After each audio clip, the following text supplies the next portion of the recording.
Welcome to the Leading Edge Podcast with Eric Thompson. Inspire, perform, profit.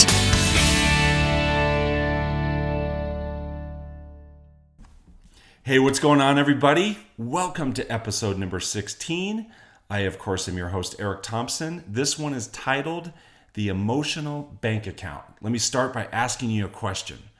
What would it be like to have someone listen to you?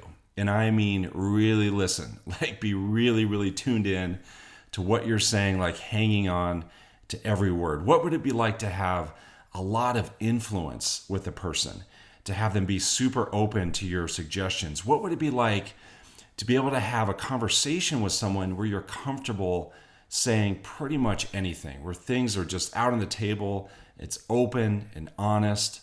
What would that be like? That would be pretty awesome, right? That would be pretty amazing. That would be pretty cool. And I will tell you, this is all tied back to the emotional bank account. So you may be asking, all right, what the heck is the emotional bank account? Well, the emotional bank account, it's really simple kind of theory, simple thing to think about. All it is, it's the amount of goodwill and trust that you have with someone and also that another person has with you. So you can think about all the people in your life. Think about all the people that you have relationships with, those that you're really close to, even those that you're not so close to. All those people have an emotional bank account inside of you, all right? They all have a certain level of trust and goodwill that they have built up with you. And all those balances of the bank account are different. And it goes the other way. You have an emotional bank account with all of the people in your life. So inside of them is an account that's based on how much goodwill and trust you have built up with them. So just like I can pull up on my computer and look at the balance of my bank accounts, you can do the same thing as you think about the people in your life, the relationships that you have. They all have an account. They all have varying levels of deposits, varying levels of account balances that they have with you based on the amount of goodwill and trust that they've built up with you. I first learned about this theory, about this philosophy, about this tool from my good friend Dave Dornan. Dave has been interviewed on this podcast. He's someone to check out. He has lots of good lessons. So I first learned about this from him, and man, I'll tell you, this is so powerful as we think about this in our business life and also in our personal life, right? So I'll tell you what happens when you have it. So just think about a person that has a big balance on the emotional bank account with you. You know, who is someone that has built up a tremendous amount of goodwill and trust with you? So like for me, that would be Julie, my wife. Like she's the first person that comes to mind. Luckily, I have other people too in my life that have big emotional bank accounts with me, people in my personal life, people in my business life. But Julie is the obvious one for me. So think about it for you. Who is someone who has a big bank account with you, the big emotional bank account? And think about what happens when someone has that big account with you. Well, you know, one thing it does is it removes risk. Okay, so a lot of the risk in the relationship, a lot of the risk in a dialogue is removed because there's so much trust that's built up there. So what happens is you can say pretty much anything, all right? And sure, there may be some things that Julie and I talk about where there's going to be at least a little bit of a filter there. You have to kind of tread lightly. There's probably things she brings up with me. She's going to have to feel like she's treading at least a little bit lightly. But when the bank account is totally built up, it removes so much risk in the conversation. So what that means is you can get away with saying pretty much anything, all right? You can be totally open and honest, and you're not going to risk the relationship. It's like a big safety net that's living there in the conversation because there's been so much trust that's built up. The other thing that happens when you have it is it really causes someone to hear you. So if Julie wants to have a more serious, more important conversation with me, if she says something like, hey, Eric, there's something that we need to talk about, I'm going to be totally tuned in to that, right? I'm going to be completely paying attention So when you have a big bank account with another person and you say something like that, like, hey, there's something that we need to talk about, there's something I need to give you some feedback on, they are going to be super duper tuned in to what you have to say. The other thing that happens is that you can remove the filter, right? So with people that you don't have a big bank account with, or they don't have a big bank account with you, there's all these filters that get dropped into the conversation, and the filters cause a lot of confusion. It just keeps the real truth from coming out. But when you have a big bank account with someone, the filters are off, right? You can just lay it on the line. You can lay it on the table. Everything is open. So I also think about, when I think about this philosophy, I think about my good friends from college. I've known these guys for a long time, like 30 years, and we know each other so well. So well. We've been through all kinds of things together, and we can get away with saying anything to each other, and the relationship is never ever risked. We can give each other a hard time.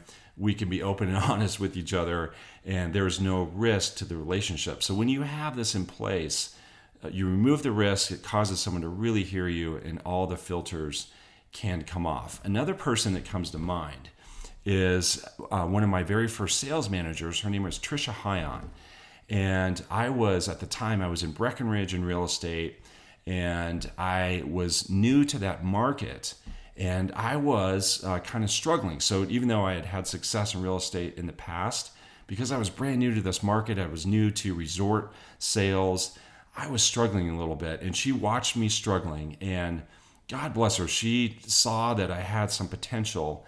And what she did is she went all in with me. She went all in to help me out. What she did specifically, she typed up the full-on script that I should be able to have with someone if someone were to walk in to our sales office. So our sales office was in a real retail kind of location. It was right on Main Street in Breckenridge. So we worked with a lot of clients who would just kind of walk in the door for the very first time, or meeting them for the first time. She scripted out the whole dialogue from A to Z, from front to back, from beginning to end. And I'm talking, this was like 20, 30 pages long. And she worked with me in that script, and we would role play that, play out all the scenarios. And she helped me so much. And after that, to this day, I would do anything for her. I would do anything for her because she helped me so much. She built up my confidence, built up my literal bank account because I was more successful in sales. She went all in with me. Like, she has such a big emotional bank account with me because of all the things that she did to go all in. So it kind of begs the question, so how do you increase the bank account? All right. So how do you fill up the emotional bank account with someone else? How do you get that balance to increase? And I'll tell you, before we get into these specific things, it really doesn't take much. All right, it doesn't take a whole lot relative to what you get back. All right, so the return on this is enormous, and it doesn't take a whole lot really to increase the balance in the emotional bank account. So what I did is, as I was preparing for this, I just wrote down a brainstorm list of things that cause that bank account to increase. And you probably, as I'm talking, you're going to think about other things that you could do. There's all kinds of things that you could do. I think this list would be endless. I'm just going to give you a handful, all right? So one is, how about you smile with someone? How about you look at them and smile? How about you say things like, good morning? I was blown away a few weeks ago. We were meeting with our staff and just having a great open heart-to-heart conversation with our staff, and they said this really nice compliment they paid. They said, you know what? One thing we like about this office is that people say good morning to us. We've been in jobs before. We've worked in other places before where someone would come in the office and they wouldn't even say good morning. And so we appreciate the fact that people look at us and smile and say good morning. So that's an example of the fact that it doesn't really take much to, increase the level of the emotional bank account. Another thing you could do is ask people questions about their life, okay? We all are, or pretty much all of us are on Facebook, and we see things going on in someone's personal life. All you have to do is say, hey, tell me more about that thing I saw on Facebook. Tell me more about that vacation I saw you take, or I saw that you were at your kid's sports game or your kid's activity. or I saw that you were at a birthday party. That looked pretty cool. Tell me more about that. So just those few moments that start with "tell me more about," that can really go a long way with someone to increase that emotional bank account. How about just flat out just being helpful to someone? Seeing where someone may need some help, reaching out to offer them help. How about this? How about telling your own story? So how about opening up about something that's going on in your personal life? And I don't mean like unzipping all the baggage that you may have. That's not what I mean. But share some stories about what's happening in your personal life. Share a cool story that maybe that you did over the weekend. So one thing I like to do on Mondays is I like to ask people about what they did in their weekend, and I like to share some things that I did in my weekend because it gives people a view into my personal world, helps them get to know me a little bit better. I think also related to that, it's important when we're telling our own stories, it's important to share our imperfections. I think that's another way that you can increase this bank account with someone else. When you show to the world that you're just a human being, that you don't consider yourself to be high and mighty, that you don't consider yourself to be this perfect, ideal human being, show them that you have imperfections just like anyone else. And so what that looks like is you tell them about how you screwed up. Oh my gosh, this is a mistake I made, or I really screwed this up, or I can think of a time in my past where I made this massive mistake, but here's what I learned from it. People really appreciate hearing you being vulnerable and opening up, and that's another way to just increase the goodwill with someone else. How about this one? How about having someone else's back? All right, if someone knows that you have their back, if something goes wrong, if another person is doing, is being mean or disrespectful to that person, if you can step up and have that person's back, oh my gosh, you talk about a way to build up some goodwill and trust with someone. Have someone else's back. How about put someone else's interests first before your own? All right, this is another thing that came up for me as I was thinking about how do you build up trust with someone. A really powerful way, a key way to do that is to put their interests first before your own. A little while ago, I was helping a friend of mine look for some investment property. He wanted to buy some investment real estate, and we were out looking at properties. And there was a property that initially going into it that I was excited about. I was excited to show him. And he was putting so much trust into me. And this property, it turned out it wasn't ideal. And I could kind of feel it when we were looking at that property. And, I could feel it in me, and I could feel it in him that he wasn't so excited about it. And we just left it that we would kind of talk about it the next day. And I called him and I said, hey, I've been thinking about that property, and you know what? I don't think that's a good fit. I don't think that's the one. I think that we should keep looking.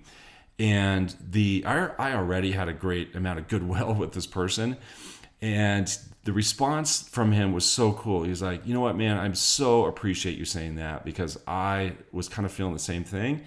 But you should know that if you would have told me to go ahead and buy this, I probably would have.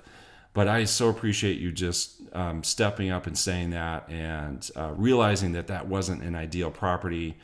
So that's an example of putting someone else's interest first. And what happens, you build up even more goodwill with someone. And then the last couple that I thought about were just in terms of attention and listening to someone. If you could just acknowledge someone, just listen to them, just pay attention.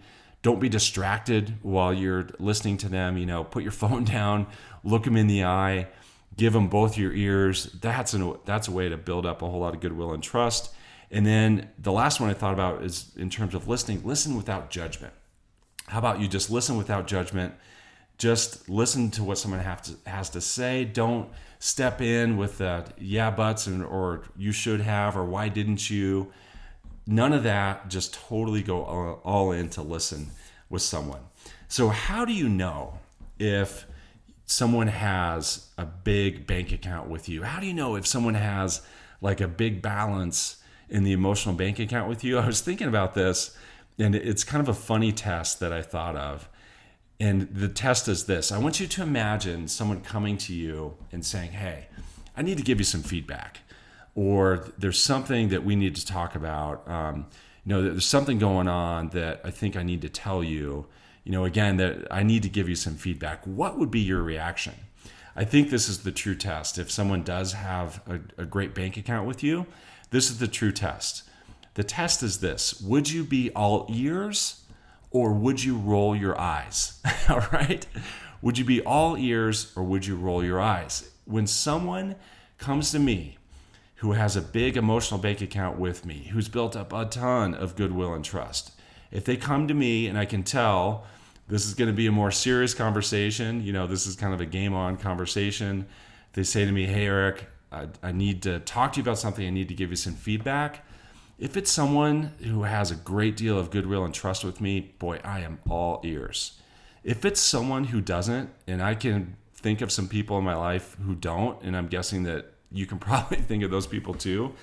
If it's someone who doesn't, and they come to me with that, hey, Eric, I need to give you some feedback, I'm going to roll my eyes. I'm either literally going to roll my eyes or like in my head, at least be rolling my eyes. I'm going to be like, yeah, really? You're going to give me some feedback? This is going to be interesting. Can't wait to hear what you have to say, right? So are you all ears or are you rolling your eyes? That is the test. And then you can flip it around. Think about if I were to go to someone to give them some feedback, how would they react to me? Would they be all ears or would they roll their eyes? So we're going to finish this up with a challenge, all right? I'm going to give you a challenge. Here's a challenge for you. I want you to pick a person. Pick one person in your life. And it could be someone that you already have a big bank account with them, but I want you to pick one person where you are going to increase the balance of the emotional bank account. And what you're going to do, you're going to build up even more goodwill with them. You're going to build up even more trust with them. And you're going to do one of those things that I talk about. It could be as simple as just for several days in a row, give them a good morning and a smile, right? Ask them about what's going on in their life. Ask them about something that you saw them doing on Facebook. Get really into what they maybe did over the weekend, or ask them about what they have coming up for the coming weekend, right? Go find the little ways that you can build this up with another person and then just watch what happens, all right? And also watch how little time it takes.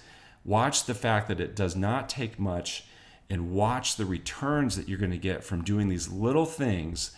And I want you to think about it in your relationships. Think about and look for the opportunities to build up that emotional bank account. All right, so that's all about the emotional bank account. I'm hoping that was helpful to you. Hoping that was a fun lesson. Hope it makes an impact in your life. Speaking of an impact in your life, if you want an impact in your life and in your business, what you got to do is join the Leading Edge, all right? Get into the membership program that we have. There's all kinds of tools and resources there for you. There's all kinds of people to learn from. There are lessons that I deliver out every single month. You just go to jointheleadingedge.com. That's how to get signed up. I look forward to you being a part of this. You're going to get a whole lot out of it. I promise you that. Hey, so thanks so much for tuning into this podcast. I appreciate it. In the meantime, cheers to life on the Leading Edge. We'll talk to you soon.